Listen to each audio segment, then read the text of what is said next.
Hello, everyone. My name is Cesar Aceituno. My pronouns are he, his.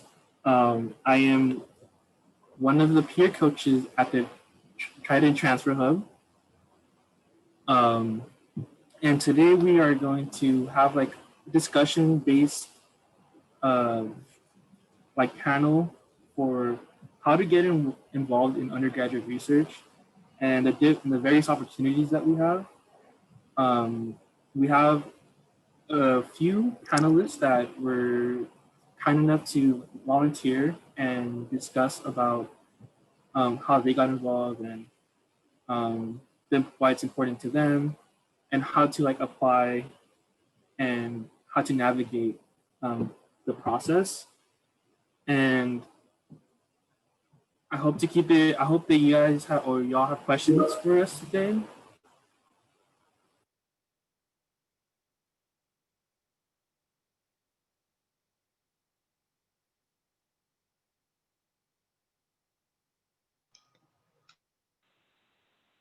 I think we're having some trouble hearing you, Cesar. Is anybody else having trouble? Okay.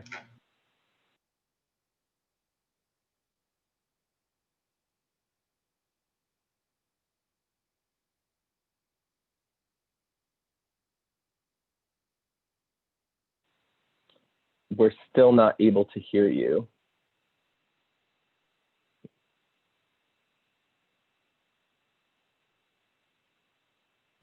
Maybe it'd help if you muted and then unmuted. Maybe it's a glitch. Check the F4 button on your laptop.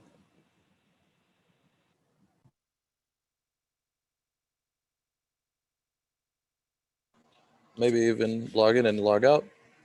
It's another option. So maybe what we'll do in the interest of time is I'll help Cesar stall a little bit because I'm going to get us started before we move to our wonderful panelists. I am going to speak for a little bit about our specific opportunities through the Academic Enrichment Programs Office. My name is Tyler Rogers. My pronouns are he, him, his, and I work with the Office of Academic Enrichment Programs at UC San Diego. So the format of our event today is going to be, I'm going to speak very briefly for just 5 or 10 minutes, and then I'm going to turn it back over to Cesar, who's going to moderate our panel of wonderful undergraduate research scholars who have experience with these different opportunities and programs. So before I continue stalling for Cesar, let's check in one more time to see how the audio is over there. And if it's good, then we'll turn the floor back over. And if not, then I'll move ahead with my piece and then we'll come back once we move on to our panelists.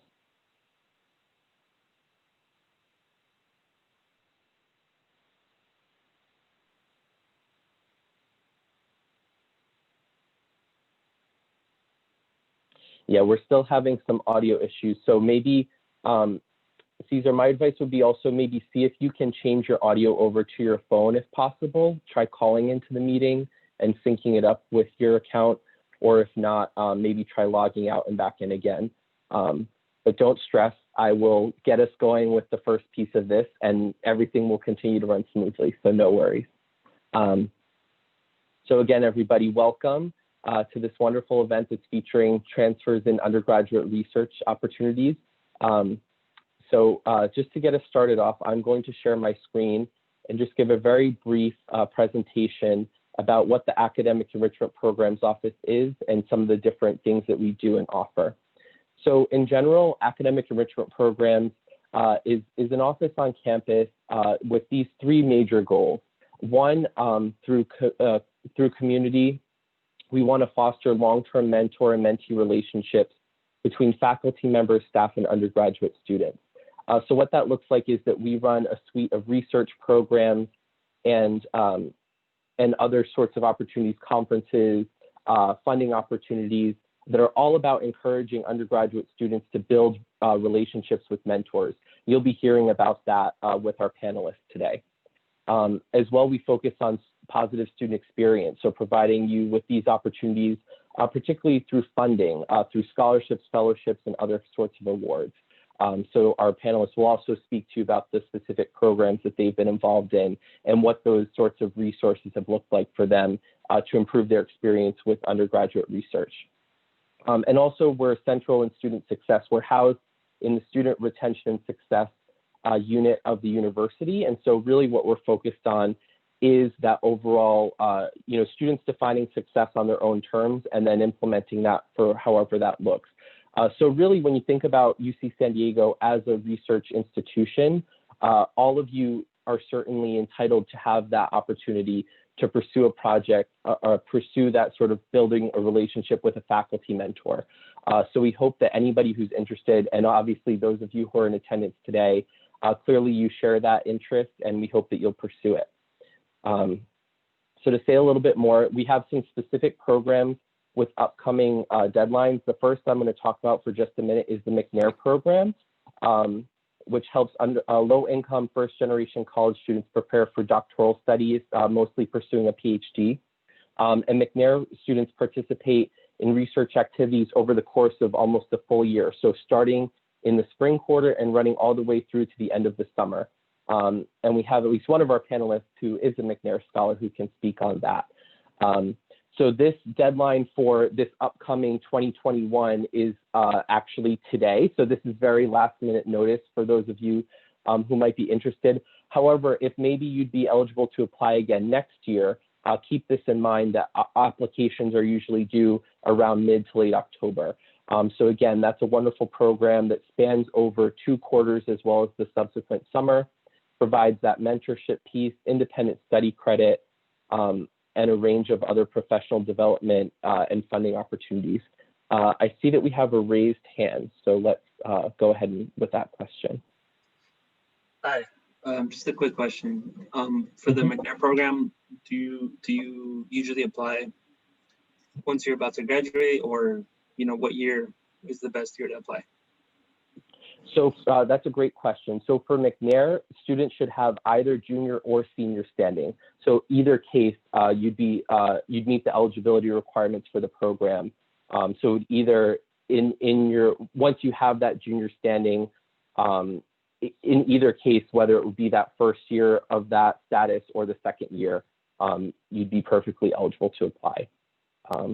So that's really the main thing here. Again, this is one of our programs that unfortunately the deadline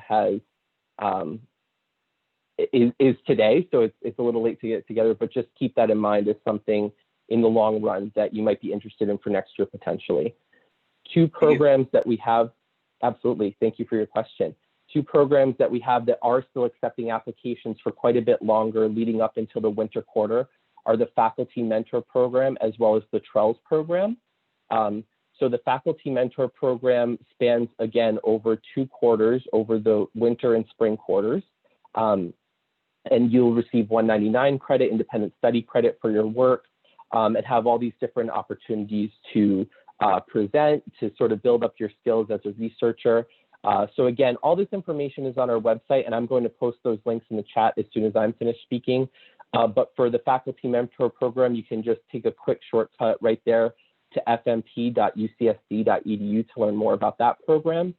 And in addition to that, we have the TRELS program, which stands for Triton Research and Experiential Learning Scholars Program.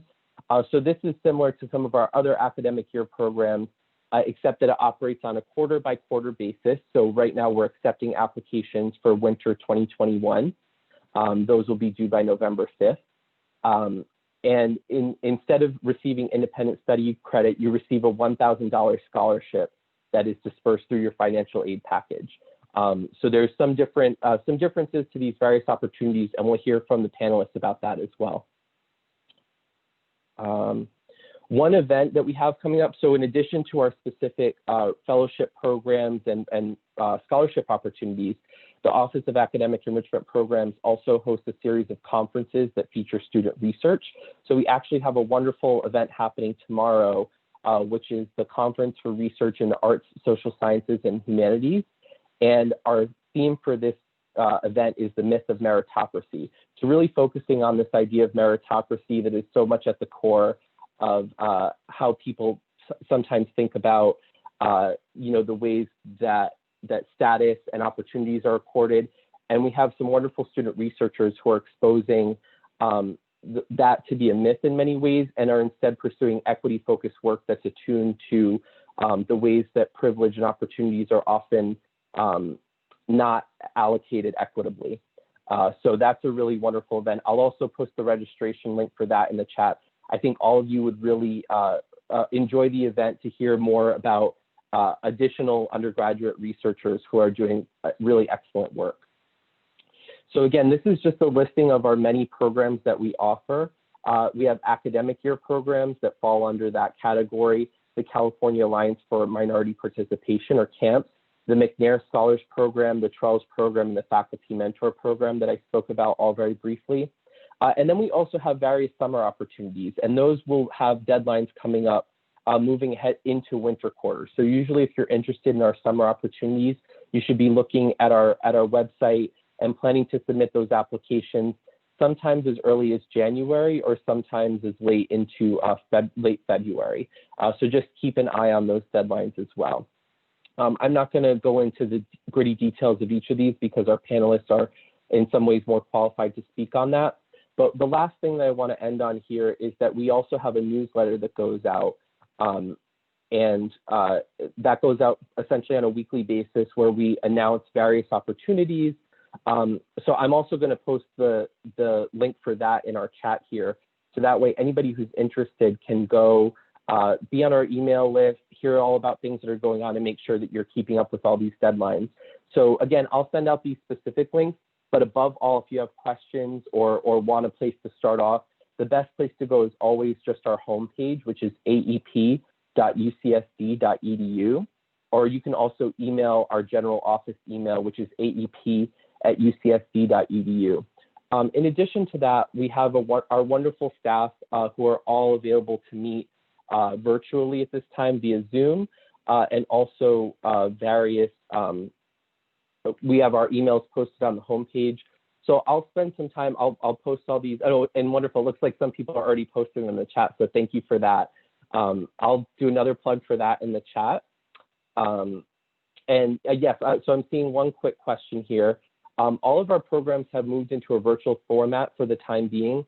On our homepage, we also have a remote research statement, which helps to explain how some students are approaching remote research during this time. I think that our panelists will all speak about that as well because they all have experience with pursuing research remotely during the pandemic. So we will continue this conversation. I don't want to take up any more time because I feel like I've already spent too much time talking, but I'm going to turn it back over to Caesar, who's with us again, and see if we're ready to move to the panelists. Hello, everyone. Can you hear me now? Okay.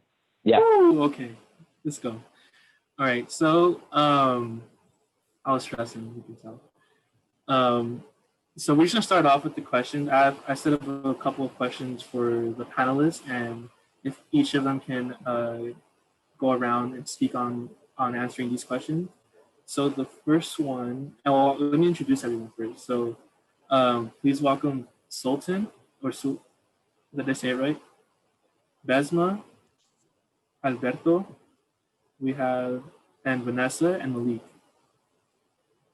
So if each of you can give your piece on each of these questions, and then if you have questions or you just want to keep the discussion going, you can do that. So the first question is, which undergraduate program under AEP were you in? Or which undergraduate research program were you in overall? And what made you choose that program? So I can start first, if it's cool with you. Yeah, my name is Sultan Alzao. Just a quick intro. I transferred from Grossmont College to UCSD, and the program that I was into and I was a part of was the TRELS program, which stands for Triton Research and Experiential Learning Scholars Program. The reason why I was interested in this program was I had an idea about developing a survey to investigate and analyze what folks think about bilingual education on campus, if it needs to be improved, if it doesn't. I had a solid understanding of the terms and the concepts behind bilingual education. So I said, it would be nice to form a survey and actually ask students about their thoughts about the matter. One just piece of advice that I'd like to give all of you, and 58 of you, which is amazing, um, is that whenever you do get into any research program, please, please, please do actually um, get into a program or a topic that you are interested in, because you will be spending a lot of time with that topic or um, with that course. So don't just do it for the award. It's nice, the award is nice, but do think about doing something you're very interested in. Who would like to go next? Or I'll go next. Hi, everyone. I'm Alberto. I participated this year in the McNair program. So it was winter quarter, spring, and then I also did summer. And then this is my first quarter as a TRELS scholar. And my research interests are in organic chemistry, and more specifically in synthetic organic methodology and in synthesis. Hi everyone, I'm Vanessa, not Cesar. I just realized I have the wrong name listed. I transferred from Mesa College. Similar to Alberto, I was a McNair scholar and now I'm currently a TRELS recipient. And the nice thing about that is that I'm continuing with my same mentor from before. So I'm doing like even longer research process, I guess. I'm super interested in circadian rhythms, like our body's internal clocks. Love it. Love working with mice. It was kind of tough over remotely, but I was still able to do research with mice. So if you have any questions about like, I don't know, animal mice or like long-term mentor, I don't know, anything, like I'm here for you guys. I can go next. Hi, everyone. My name is Besma. I'm a fifth year undergraduate senior at Muir College. I'm currently working towards earning a degree in general biology and a minor in political science, and I'm going to be applying to medical school soon. I was involved in the TRAILS program for this 2019-2020 academic school year, which was amazing. I originally transferred from Miramar and Mesa College. I worked in a cancer training lab through the Bridges to the Baccalaureate program at Mesa College. And it really helps set the foundation for like how I should perform laboratory techniques. And I really wanted to expand my scope of knowledge towards diabetes. So I applied to a bunch of different metabolism, endocrinology, and diabetes labs at UCSD. I got in, and my PI recommended that I apply for the TRILS program to increase my biomedical research experience. So yeah, if you guys have any questions, please let me know. Hey y'all, my name is Malika Pena. I'm a peer coach lead at the Triton Transfer Hub. As far as AEP programs that I was involved in, I got into FMP and then ended up doing TRELS. So I did that my first quarter in. So like, I think we had a question about if you need a UC GPA or like, do you have to wait until you have one? You don't.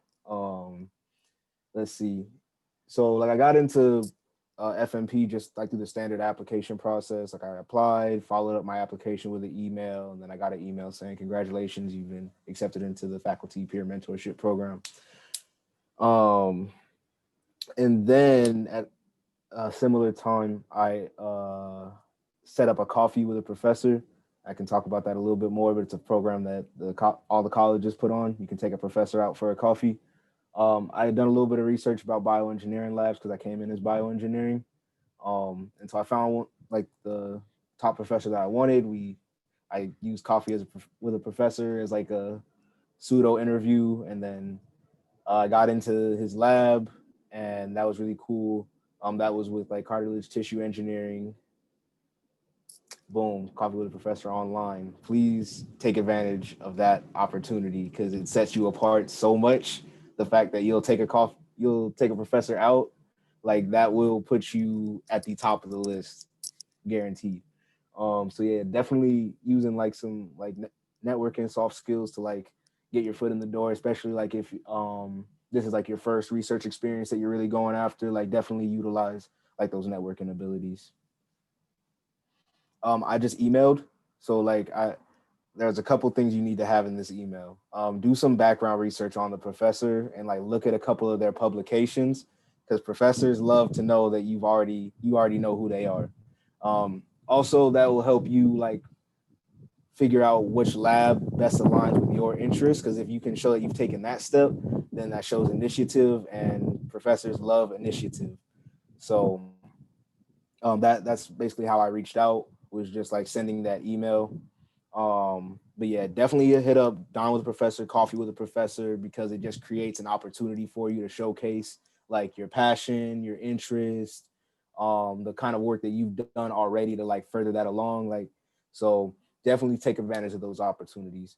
But yeah, like once I got into that lab, then like Besma, my PI recommended going out for trails for my project, because it just provided some financial support, as well as like there are opportunities to like present and everything. And like AEP is really good. They have a lot of solid programs. So like definitely hit up their site, because like there's a lot of opportunities to present. You can travel to present, which will definitely provide like a great networking opportunities for like grad school and stuff like that. But yeah, it was just about doing that Dine with a Professor, getting into a lab, and then my PI kind of walked me through the process of applying for trails. So that was super duper valuable. Thank you, Malik. To expand on that, can the rest of the panelists briefly explain how they shot their shot with their mentor? Because I know it could be intimidating, or yeah, you have no idea where to start. And sometimes it just takes like maybe some guidance, either with transfer peer coach, or because actually, just a little background, Malik was my transfer peer coach, and he's the one that kind of helped me get into like how to like reach out to a faculty mentor. And I know it could be intimidating, but a lot of the time, a lot of these professors or faculty members are ready to like help out, or they're ready to have like projects, and they need like the support to like do all the other like nitpicky work. So they're really open to accepting people. It's just like how you're gonna approach it and what to do. So how could if the panelists can give some advice to the people on who are in this Zoom chat? So I'd like to say something about this, because I reached out to my faculty member or my faculty mentor before I even got into any research program. So like before I even got into McNair, I reached out to my faculty mentor, and just by email, I was just interested in his work, and coming to UCSD from a community college, I knew I wanted to do research right away. So I emailed him, said I was interested in his research. I sent him my CV, and then I just genuinely expressed interest in his work in my email to him. And he just said, yeah, when are you willing to meet? And we met, and I've been working in his lab ever since. And a piece of advice that I'd like to give is, don't be afraid of getting a no. Like what's the worst thing that can happen is they say no or they don't reply. But if you never send that email, you're never gonna get a response. So like, just do it, go on UCSD, look up faculty and see what research they're doing. You can look up faculty by research categories. So then you can just go on their webpage, go on their lab website, and then look at what they're publishing, go through their research. You can even reach out to the graduate students if it's a little intimidating to reach out to the PI directly, but I would say reach out to the PI directly, because they do, like Malik said, they do like initiative. They like when you just straight up, just like, hey, I like your research. I'm interested in this. I want to get a PhD. I want to go to medical school. Being in your lab is going to really help me achieve those goals. Would you be willing to meet and discuss this further? That's like legit what you just have to say. And that's what I said. And that's what got me an interview. And I feel like, taking the initiative is really powerful, and don't be scared to get a no, because on my first try, I got a yes. So those are my 2 cents. I do want to add, however, there's another side of the coin where, you want to be with the right lab. you want to be with folks who do actually value some of your time. I, uh, I was a part of a lab that did not allow me to have like a month of a practice for the MCAT. So they found that problematic, and this was during the summer after like a year of volunteering for them. Um, so yeah, just keep it open, but at the same time, do value your priority of doing well in school as well. So keep it balanced, um, especially if you're pre-med. I also want to add that if you don't like the lab, don't just stick it through just because you're like, okay, it's gonna look bad if I leave. I did that. I was initially before the McNair program, I was in a summer program called Creating Scientists to Address Cancer Disparities. I have honestly no interest in cancer. But I was like, okay, what if I might like it? So I went. It was more of like an office like type of thing, and I realized it's not what I want. I want to interact with people, and basically, I stayed there for a long time. I dreaded every day of it, and it wasn't bad. Like, I mean, my PI was really nice, and I have a letter of rec from her now too. But don't just stick it out, like don't do it. And then because of that, I didn't apply to any other programs for a while because I was afraid that I wouldn't like it. Then I was like, you know what, get over yourself, go do it. If you don't like it, and you just be like, I'm so sorry, but I can't be in this is not a right fit for me, or something. But the McNair program works for me, and I'm working with Dr. Michael Gorman. He's excellent. He brought me back my inspiration to go to grad school, get that PhD. So really, like, just go for it. Like, don't be afraid. Like Alberto, Sultan, I've been saying, don't be afraid. Seriously, don't. There's so much to say. I want other people to speak. I can kind of add on to that. I agree with what everyone's saying. So basically, once I graduated from Miramar and Mesa College, I just started right away applying to a bunch of diabetes labs. I got rejected by quite a few, but I got accepted into my dream lab, which I'm still a part of. And I think honestly, like fate has a huge play in it. Like everything works out in the end. But one really big piece of advice that I really want to emphasize that I think was spoken about earlier, which is when you are submitting a cover letter, which is basically like an email in which you state your interest in working in someone's lab, don't just make it about yourself and who you are and what classes you've taken. Also talk about the PI's research and how their research interests you and how it connects to you. For example, I wanted to do diabetes research because I work with the homeless. There's members of my family who have diabetes, so it was something that I was really passionate about. And it also looks really impressive when you read their research. I remember my PI, after I had spoken to her about her research, she emailed me that she was really impressed with the fact that I had read her papers. So that's something I really want to emphasize. Thank you so much for sharing, all of you. It's very insightful. So the next question is, what do you all plan to pursue post graduation, and how do you think pursuing undergraduate research give you that bridge or the next step to prepare for whatever your goal is?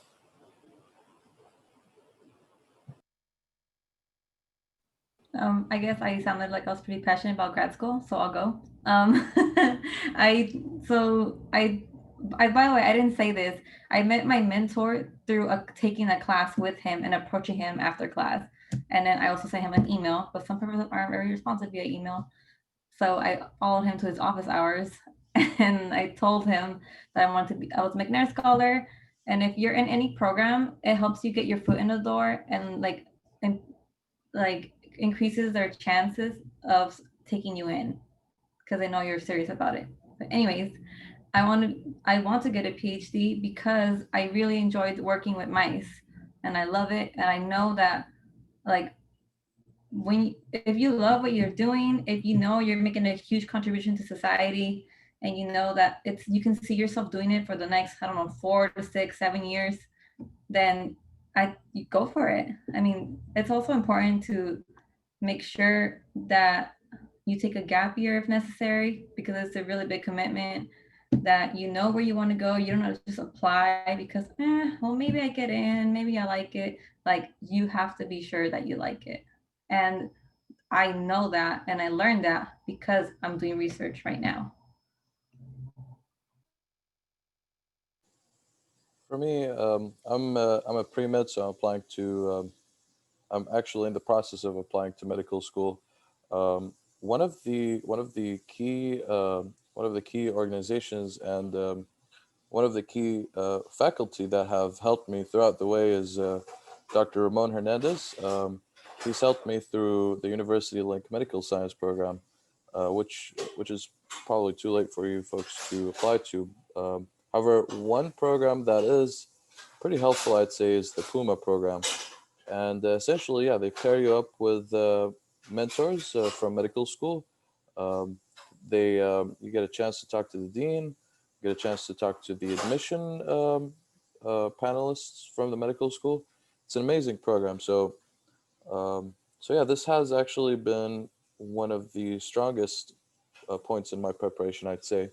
In terms of why medical school, I've always been fascinated about how biology works in different ways, and the key step by step process of it.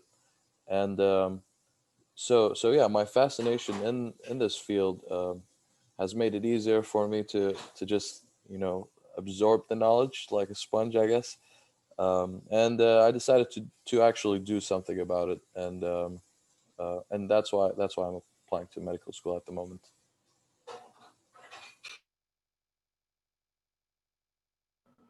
All right, so I'm just going to talk about the flip side of this. Let's see. So I told y'all I was in cartilage tissue engineering and bioengineering. I'm a management sciences major now. So like I think that's also like a really important thing to understand about when you get into research. And like I said, I had transferred into UCSD for bioengineering, so I already had, and I had done internships the whole nine before I came here. Um, but like for me, I was just kind of like going along with the flow because I was good at it, and so like that was kind of enough for me to just be good at something that was like had like pretty high job potential on the other end of a degree. Um, but the thing was it started not like satisfying me, so I think that's a really important thing to like make sure like as you're going through like your college career, especially once you start getting into like internships, research opportunities. um Definitely like take a look to see like to do a passion check every now and again, because you always want to make sure your career is fulfilling, and you always want to make sure you're like engaged with like the material you're working with. So like I'll always keep that, because that'll make sure you have like longevity in your career, like when you're like checking in with yourself to make sure you're like still into the things that you've been doing. Like even if you're good at them, make sure you always checking with yourself to make sure like, is my heart really still in this? Because if your heart's not, then that can have a negative impact on your performance down the road, and you wouldn't want that. So it's always good to just do those self checks every now and again. But that's something that can happen if you get into research. You can't get into a research project and not like it. So just understand that things can go both ways and be cool whatever way it goes. So I'm applying to PhD programs this fall, so I'm working on the whole application process too.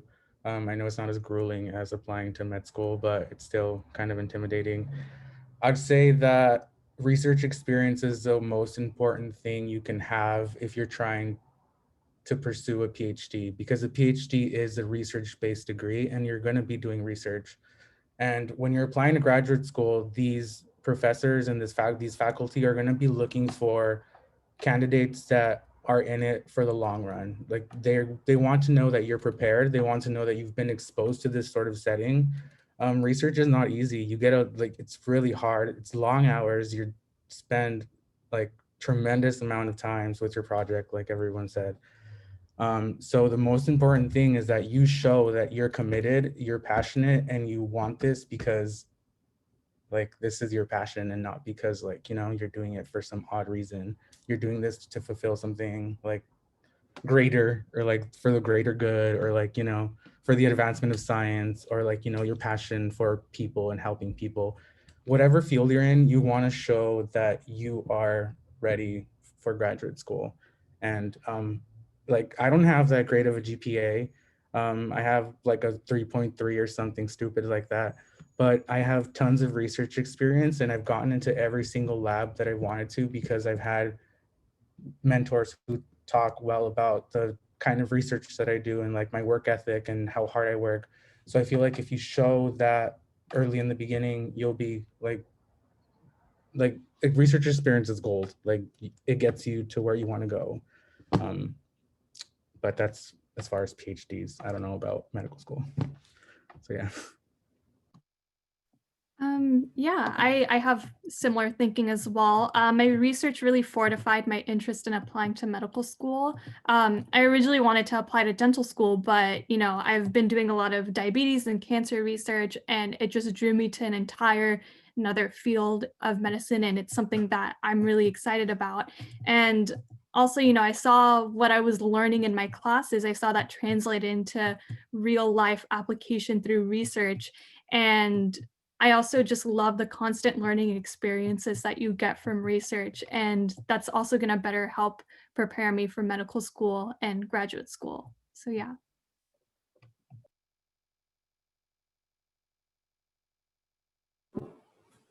All right, so this kind of concludes, we have like 20 minutes left, but this kind of concludes like our panelist part. So one thing,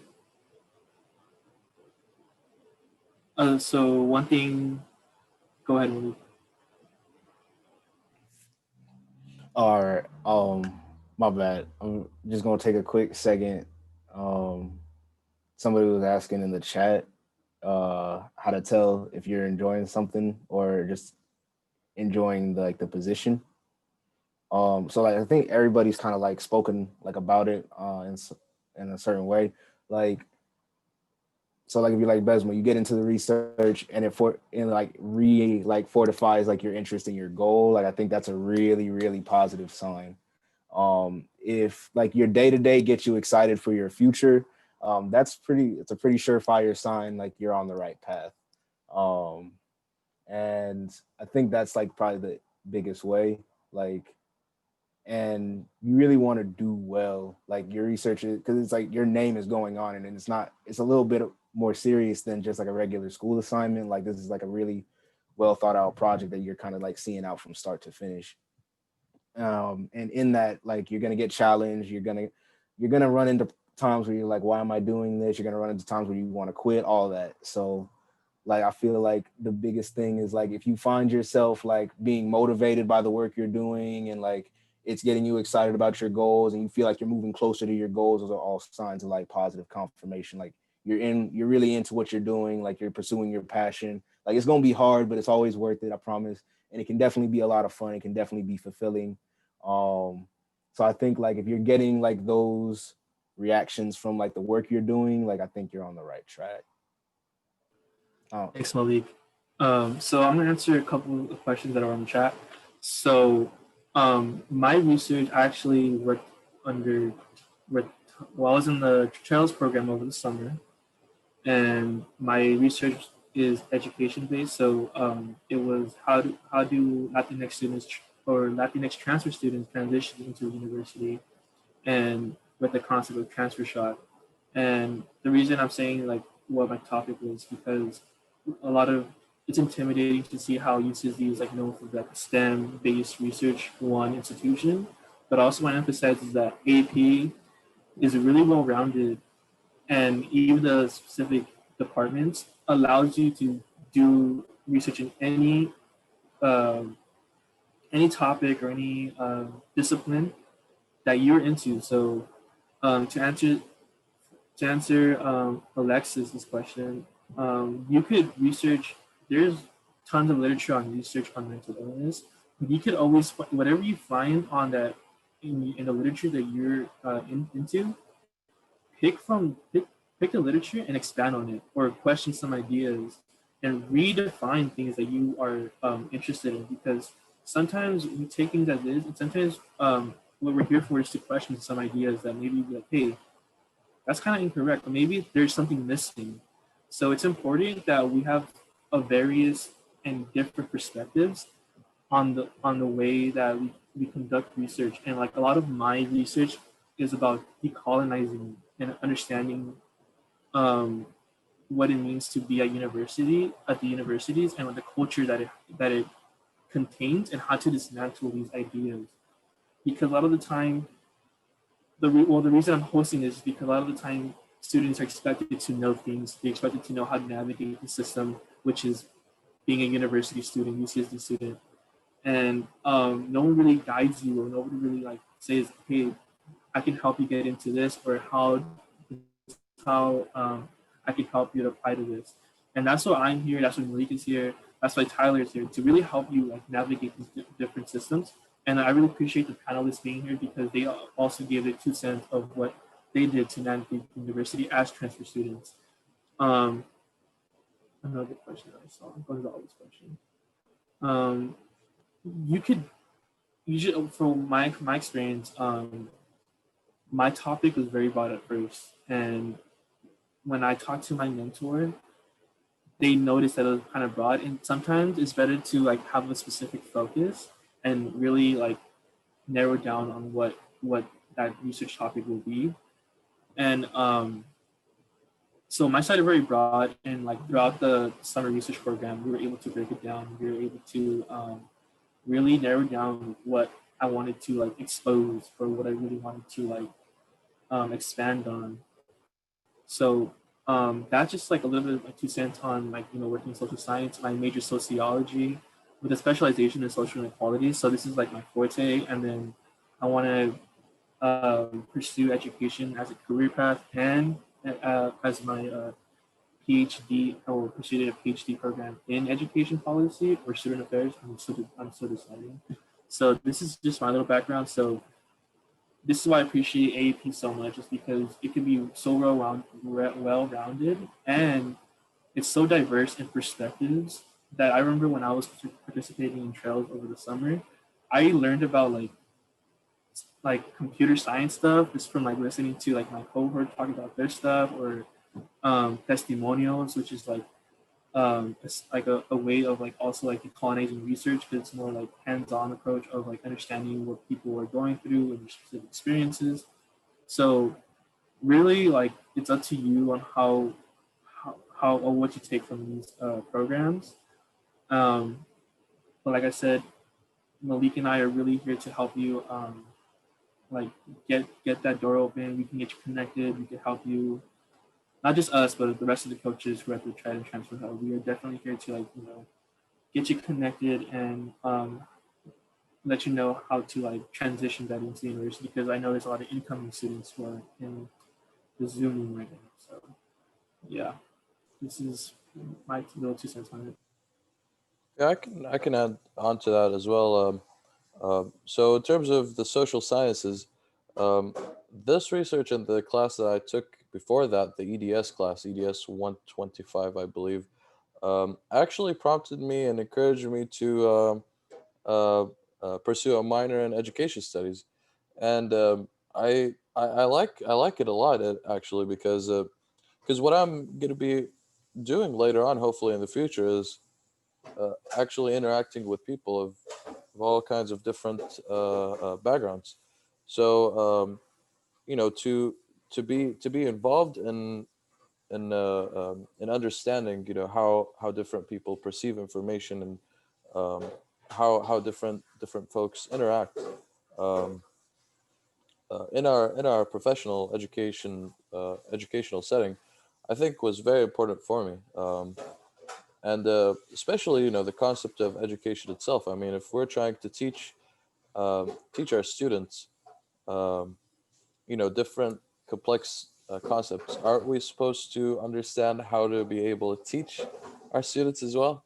So yeah, that's why I originally actually planned out this survey of bilingual or multilingual education, um, And my mentor, Dr. Les Cheng, she was very helpful as well. She had she had different opportunities for me to actually talk to her online through Zoom, and actually gave me a really good feedback. Now I'm actually in her class as well, her EDS 117 class. So yeah, it's actually also given me a sense of like relaxation from the heavy, biological load.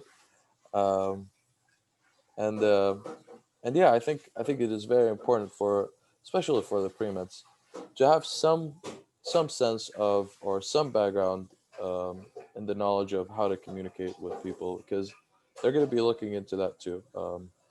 And they're going to be looking into that through not only your background but also your interactions.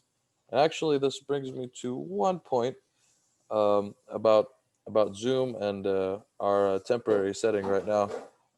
I think it is very important. I mean, it's all up to you, and I think there's different situations, but I think it is very important for you folks to interact through a camera if it is available. Um, and the reasoning for that is, I might see some person here and in another, meeting or a setting. I'll be like, oh, I saw you in that, in that one event. Um, any of the speakers as well, any of the important speakers, you want to put a face onto that, maybe even a picture. But that's just my advice on that. And yeah, that's what I think. Thank you, Sultan. So yeah, this really concludes the panel. If anyone has any questions, I'm gonna stick around until 5. It was a really great panel. I enjoyed hearing from everyone. I was a little nervous for the turnout, but it seems that I was able to get a message across, because I think it's really important to like really make that bridge for a lot of our transfer students, because sometimes a lot of us fall through the cracks and just try to like zoom through these next 2 years. But I think it's important to take advantage of all the resources that we have, because we do have a lot of resources. We're just here to help you. We're just here to help you on how to access them. Um, so if there is no other questions so far. I'd like to say a quick thing about remote research. Go ahead. So, just in case if you're worried about doing research and not being on campus or being at home far away from campus, I'd encourage you to still reach out to faculty, because you don't have to be like in a lab or be like actively gathering data to do research. In any field, you can find a way to do remote research. And I think now where you're doing remote research, it can still count, I guess, as research by you doing some sort of, like literature research or stuff like that. I mean, I'm just saying because I'm a chemist and I work in the lab, like there's no way for me to do chemistry at home. But even then, I still found a way to do remote research at home. So don't let that discourage you from reaching out to faculty members and asking them if there is any way that they can devise some kind of project for you to do remote research, and at least get, things going. So when things do transition back to in-person research, you'd at least have that base knowledge or something to go back into lab or go out into the field and doing research. So, quick question. Where would you guys recommend to, like, which program would you recommend as a good start? For me, I'm a transfer student. I just a third year, and so where would you recommend starting? Um, I would probably recommend like either or both. The faculty mentorship program, definitely. Just because like that one was like the application process was super duper straightforward. So yeah, that's a really good way to get your foot in the door. Trails, you can either do that if you already have like a really well thought out idea, cool, go ahead with it. Or you can just wait till you get into like a lab and you have like a more well-rounded project already that you're attached to, and that's a good trails is better for like if you already have like a project in mind that you're going to be working on, then go for the trails. if you're just like really fresh to research and you're just trying to get your foot in the door, I would definitely recommend faculty mentorship, because they'll walk you through and they'll really train you on how to like get a full like project proposal together. So yeah, that would be my answer on that. Thank you. Yeah, no problem. And like how I said, I had like a really broad idea of my research topic over the summer, and my mentor and I actually had a few mentors over the summer because there was like a cohort of us, my professor, for my mentor, and they really helped me navigate and guide and like really break down what I was like trying to like unlock and what I already had like a general concept of.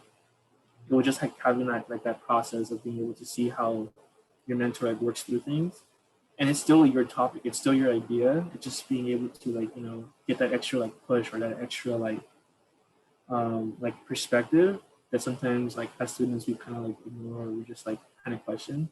So yeah, I mean it's really like you. And I started off with trails. That was like my first exposure to research, which was like my own topic. So it was really like it was very like transformational working with my mentor and being able to like see that process of like breaking down ideas or expanding on ideas.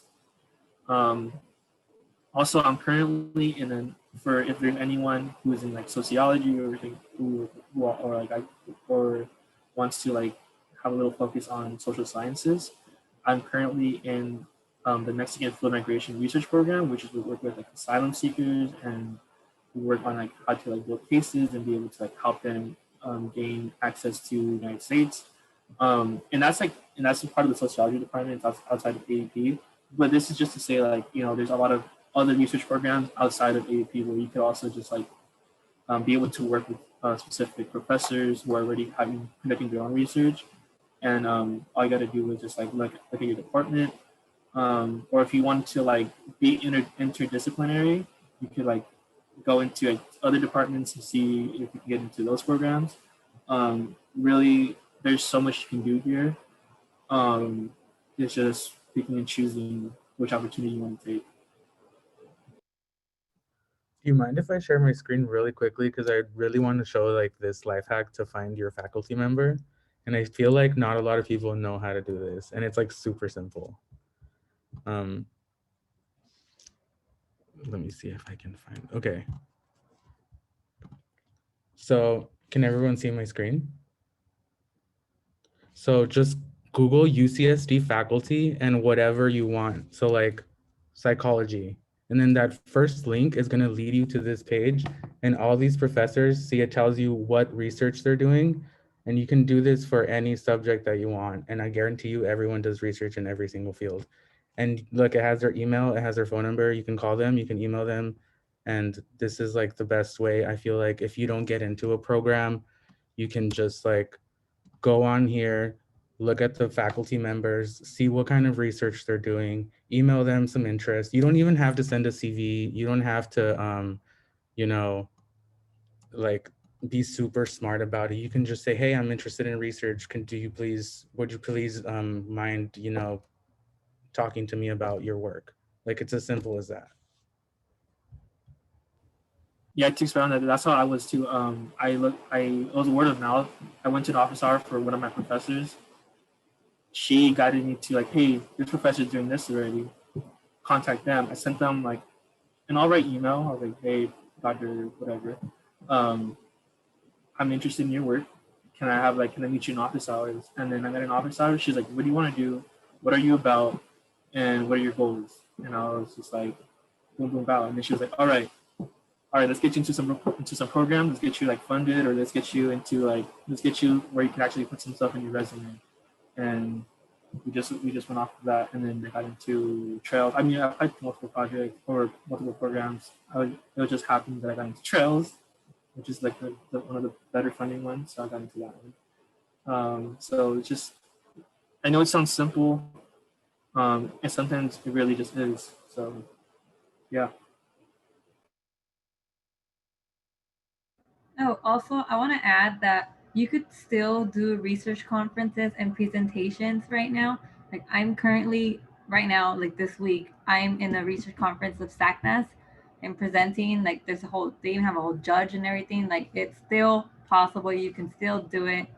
The summer in the McNair, a lot of McNair people and a lot of like summer researchers, we also did a summer research conference, and it's really cool. So like, don't sleep on the research. Like, you can still present, you can still get those skills, you can still work on them. Like, it's possible.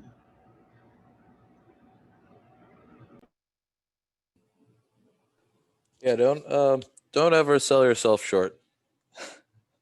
What you're doing matters. And I just want to note that y'all as transfers are here for a reason, and y'all are completely capable of doing whatever you section 19, which you want to get out of UCSD. So I just want to know that I just want to let y'all know that you're here for a reason, and that we're here to also like help you take that next step or that extra push. I know it's intimidating. I know it's like these are people who are like renowned and doing whatever they're doing. So I just want to emphasize that y'all are completely capable of doing the work of getting to whatever you have to approach. Another quick note. So I know a lot of people are worried about applying to like certain things or approaching certain professors because they don't have a lot of experience. I say use your identity as a non-traditional student, as as a transfer student to your advantage. You put in a lot of hard work to get here, and that's a skill that a lot of people don't have. So you can use that as experience and motivation for them to let you into their lab.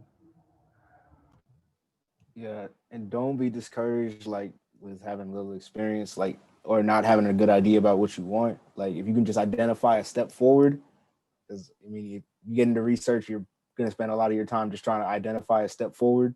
So don't be afraid of not having a whole pathway set out. Just get that next step, and the process will take care of itself. Just trust the process.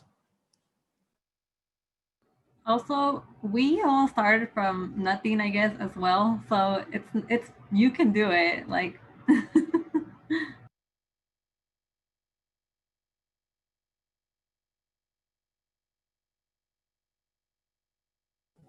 So thank you again to all the panelists. Y'all were amazing. I can't emphasize how appreciative of y'all being here and telling us about your experience. Y'all are really great. I remember a few of y'all's faces from the Trails cohort. But yeah, thank you. I am really appreciative of y'all being here. So for everyone who showed up to this panel, y'all are amazing. I hope to hear from y'all. I'm at the Triton Transfer Hub. Malik is at Triton Transfer Hub. Feel free to talk to us. But yeah, this concludes the panel. If anyone has any other questions, I can stick around for a little bit, but this is it. Thank you very much. Thank you, Cesar. Thank you, Tyler, as well. Thank you very much for your invitation. Thank you. Thank you for the invite. It was a pleasure.